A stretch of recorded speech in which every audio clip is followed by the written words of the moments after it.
आणि आपल्या राज्यामध्ये आणखी एक नवा राजकीय भूकंप होणार का याची चर्चा सुरू झाली आहे आणि या चर्चेला निमित्त ठरलं आजचं अधिवेशन। राज्याचे मुख्यमंत्री देवेंद्र फडणवीसांनी भर सभागृहात उद्धव ठाकरेंना महायुतीसोबत येण्याची ऑफर दिली।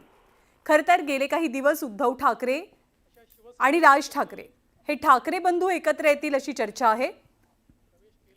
नुकतंच मराठी विजय मेळाव्याच्या निमित्तानं ठाकरे बंधू एकाच व्यासपीठावर दिसले, पण एकीकडे ठाकरे बंधूंच्या एकीची चर्चा रंगलेली असताना देवेंद्र फडणवीसांनी उद्धव ठाकरेंना सोबत येण्यासाठी गळ घातल्यामुळे राज्यात आणखी एका नव्या राजकीय समीकरणाच्या चर्चेलाही सुरुवात झाली। हे दोघं जण आज विधिमंडळाच्या प्रांगणामध्ये भेटले, पण जेव्हा सभागृहात देवेंद्र फडणवीस बोलत होते तेव्हा देवेंद्र फडणवीसांनी एक प्रकारे ठाकरेंना आपल्यासोबत येण्याची ऑफर दिली। 2029 सालापर्यंत आम्ही तरी तुमच्या बाजूला, म्हणजे विरोधकांच्या बाजूला येण्याची कोणतीच शक्यता नाही, पण तुम्ही या बाजूला येण्याची शक्यता आहे, आपण पाहू, त्याबद्दल सविस्तर बोलू, या आशयाचं विधान देवेंद्र फडणवीसांनी केल्यामुळे या चर्चा रंगू लागल्यात।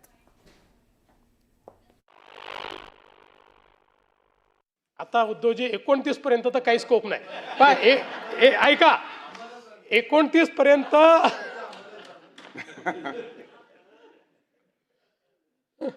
आम्हाला तिकडे याचा स्कोप उरला नाही। 29 तुम्हाला इकडे याचा स्कोप आता विचार करता येईल, म्हणजे त्याचा विचार आपण वेगळ्या पद्धतीने करू, पण आम्हाला तिकडे जायचा स्कोप हा काही या ठिकाणी उरलेला नाही।